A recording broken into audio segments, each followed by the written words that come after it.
And once again, it is time for our Talk with the Doc with Dr. Tim McKnight. Good morning. Good to see you, as always. Good morning. How are you? Good. And we talked this morning about autoimmune diseases or deficiencies or however those are termed. What exactly is that doing to the body? What is that category of disease? Well, it's an inflammatory condition where the body, for some reason, attacks itself. We don't really understand that, why it does that, but it's likely due to either triggers or just an immune system that's overactive and doesn't recognize self from non-self. So conditions like rheumatoid arthritis, lupus, psoriasis, or psoriatic arthritis, which infects or affects the skin, the nails, and the joints. Even inflammatory bowel diseases like colitis, ulcerative colitis, and Crohn's disease. Polymyalgia rheumatic, which is a really interesting one that causes some rashes, but really a lot of fatigue and muscle weakness. People have difficulty going up and down stairs with that and a lot of fatigue with it. So there's a variety of different conditions, but Sjogren's is another one. So your listeners probably can identify or have heard of at least some of these or know people who have had it. And unfortunately, I think in healthcare, we jump right to the treatments, which are to suppress the immune system. But the immune system is there to protect us. It's there to help us fight against infections and other conditions. So I'm not sure that I agree with that approach. We know that those immune modulators, like steroids, for example, or some of the sort of chemotherapy agents that suppress the immune system, they do give symptomatic relief, but it goes sort of against what nature's trying to do. Doesn't it bring the shield down on other things then? Absolutely. So it puts you more at risk for other conditions, more at risk for infections. If you're using steroids, it puts you more at risk for osteoporosis and cataracts and weight gain. So there's a price to be paid for these treatments that do provide symptomatic relief, but don't treat the root cause. And I think one of the hesitancies that we have in allopathic medicine is we don't really know what the underlying cause is, so we just go right for the treatment. But this really it's a discussion about the immune system. How do we enhance the immune system so it can do what it's intended to do? Right. So there are things that we can do even when healthy before this happens that would help prevent that. Right. So the same kind of things that we would tell people to do to protect themselves from infectious diseases, from viral infections, that's all about boosting the immune system. We recommend the same kind of things. So vitamin C, and not just 100 milligrams, probably 1,000 to 2,000 milligrams.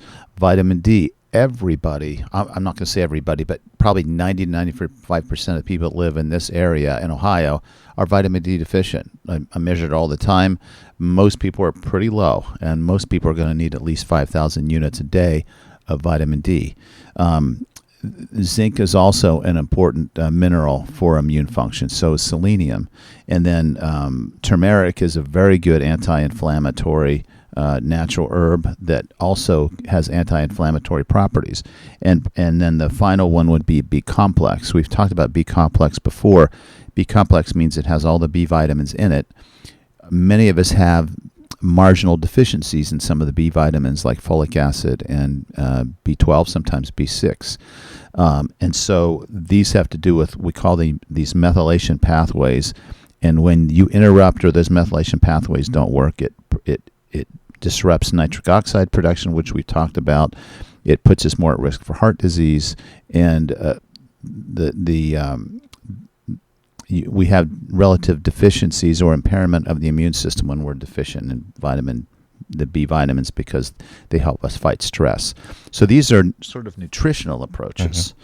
Then there's the common sense things like get enough sleep. Don't become too stressed, which is hard for a lot of us because we take on too many responsibilities and we don't get enough sleep. So those are some of the simple things. Other things that cause excess inflammation are a big gut. We've talked about visceral fat. If you have a gut, you have inflammation throughout your body. And if you lose that gut, you lower the inflammatory load, and that can also help. Another really interesting and important area that we need to focus on is gut health. And we think about things that might trigger this, like viral infections, excess stress, which blocks or impairs cortisol. Cortisol is a really interesting hormone that has anti-inflammatory properties. But when we're stressed, we deplete cortisol. And stress can be it can be too much sun. It can be not enough sleep. It can be emotional stress. It can be trauma. You're in a car accident and you're in the hospital recovering, or a long infection. So when cortisol can't be produced, we have more pain and more swelling. But the other one that I was trying to get to is the health of the gut. When our gut is not healthy, we can develop a condition called leaky gut, and that allows proteins to leak into our bloodstream. And the bloodstream says, I don't know what that is. I think that might be bad. So you get this inflammatory response.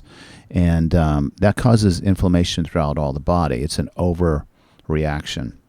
So we promote good gut health by eating fruits and vegetables and cutting down on some of those sugars and excess carbs that we all like, but we know are going to cause us to be more hungry and to gain weight. So we keep coming back to the same old things.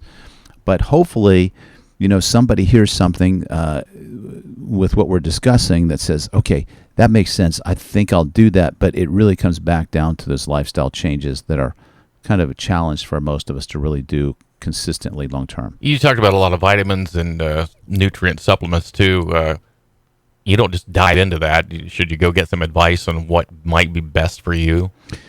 That's probably a good recommendation. Unfortunately, there's a lot of medical providers that don't really either understand or believe in the role of nutritional supplementation. They think it's a waste. But I spent 13 years studying nutrition before I became a physician, and I've done the test on patients and myself, and I know, for example, that the recommendation for vitamin C, the 60 milligrams a day, not even close to what my nutritional needs are. Mine are closer to 500 to 1,000. So that's one example. Selenium deficiency is marginal or deficient in a lot of people. So 250 micrograms a day is not an outrageous recommendation. I think the question comes down to how much can I afford? How much am I going to spend on supplements? Because we always talk about quality supplements.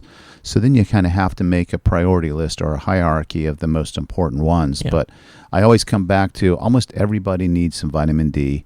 Everybody should consider a B complex vitamin. That doesn't hurt anybody. Probably a little bit of vitamin C. I would say in the pandemic environment that we're in, some zinc, high quality zinc, is good for the immune system and we think might help to prevent against COVID or boost the immune system.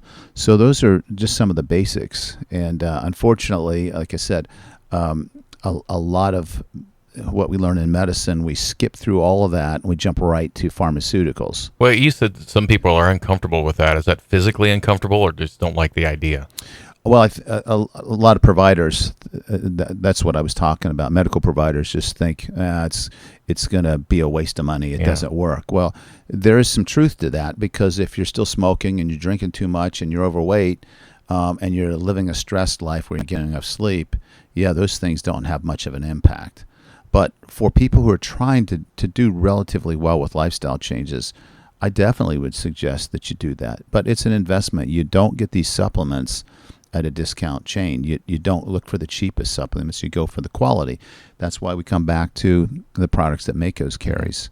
But you kind of have to put this all in perspective, look at the big picture, but look at what we're trying to do with these autoimmune conditions that can be so devastating. It leaves you feeling powerless when somebody says, you have rheumatoid arthritis. I'm going to send you to a specialist who's going to block your immune system.